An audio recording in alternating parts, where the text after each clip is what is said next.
Hi, today we're going to make this card, which is the first of the cards that we made at my class last Saturday. This is the packet you would have gotten. These would have been at my island to stamp and die cut.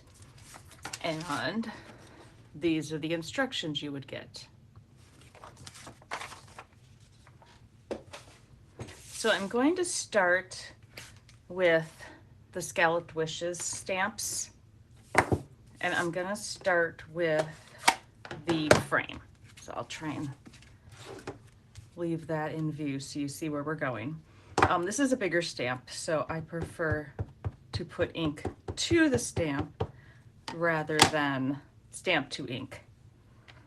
Okay, try and get that. Well, it doesn't matter if it has centered. We're gonna die cut it anyway. So got a good impression. Close that. Next, we're taking the little deer from the Notes of Spring product of the month for March. I don't know how many of those are left, but I like it for making cute kids cards. So we're inking that up with Early Espresso and just trying to center-ish it.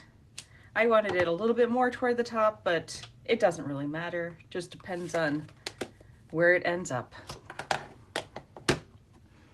Then next, we're gonna fill it in with Crumb Cake, and we're using this background stamp, which is a distinctive. So it's not all going to stamp solid.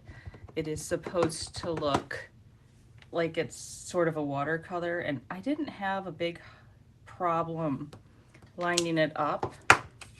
And I think it's supposed to have those white spots because, you know, white-tailed deer, as someone pointed out in the class.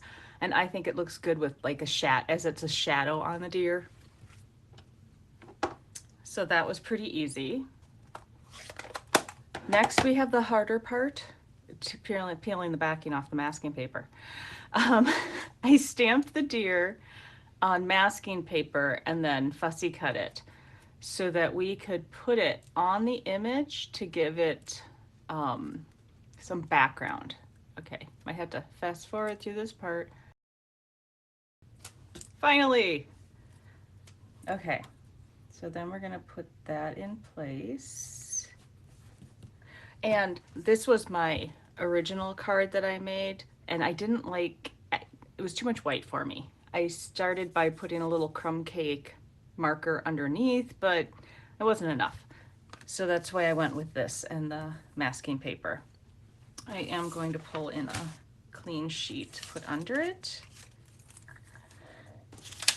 And Pool Party ink is what I'm using for the background because the paper that I'm using as the background paper is Pool Party.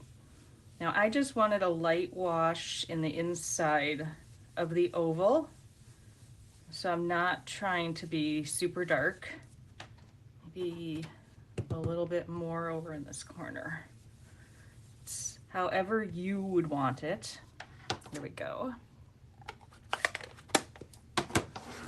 And then be gentle pulling the masking paper.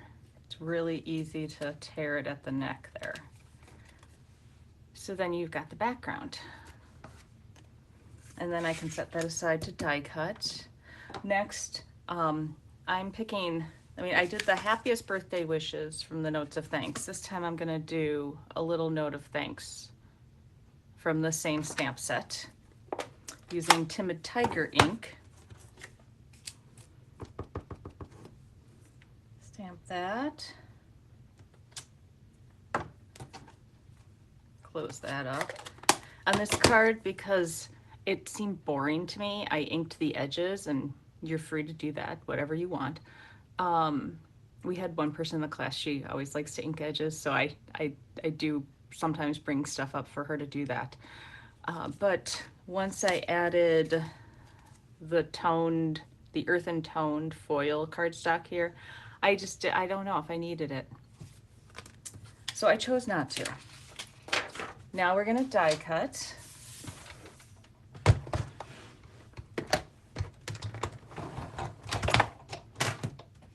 And I'm using the largest oval from the Scalloped Wishes and 2 of the banner dies from Stylish Shapes.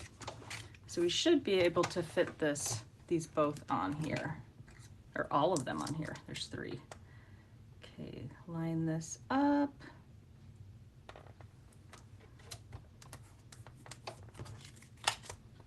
Line up my sentiment. Remember, you don't want straight edges going straight in or it's not going to cut as well. Put that on. And then my Earthen Toned foil with just the decorative. There we go. And we're going to run that all through.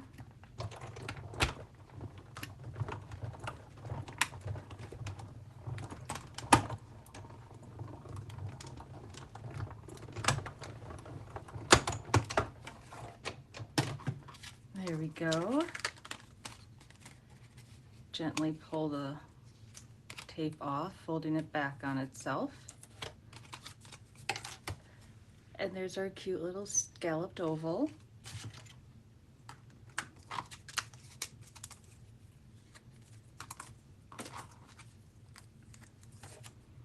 We've got our sentiment. And then our decorative foil.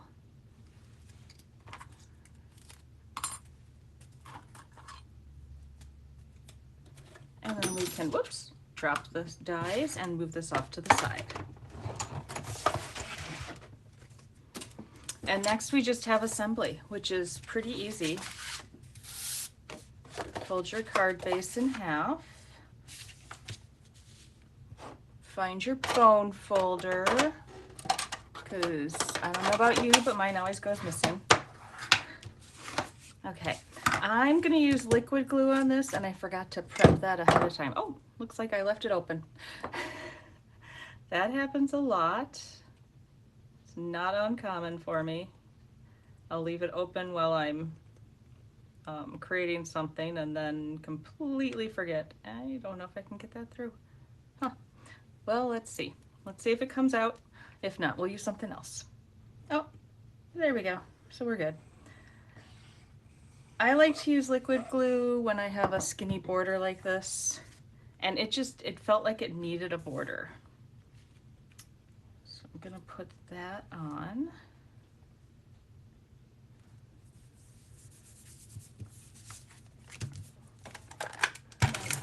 I can use just double-sided tape because it's not as skinny a border for the card base.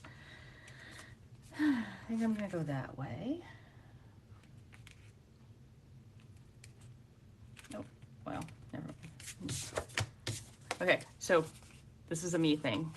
I like to make sure, there's always this little flap that's somewhat longer. I like that one in the front so it's easier to open.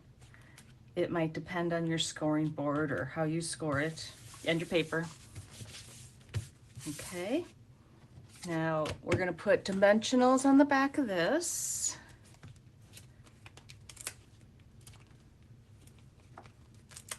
I probably will use more than you think are necessary. I'll probably use more than I think are necessary some days.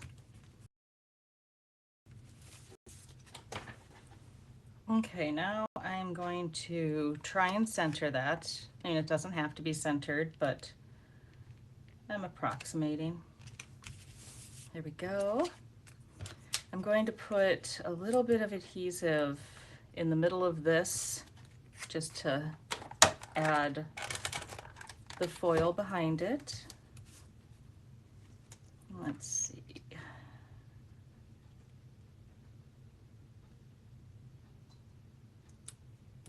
Oh, that's pretty good. It's easier to tell from the back. There we go. And I'm going to put at least one dimensional so that it can be up over here, and then I'm going to use liquid glue on this side.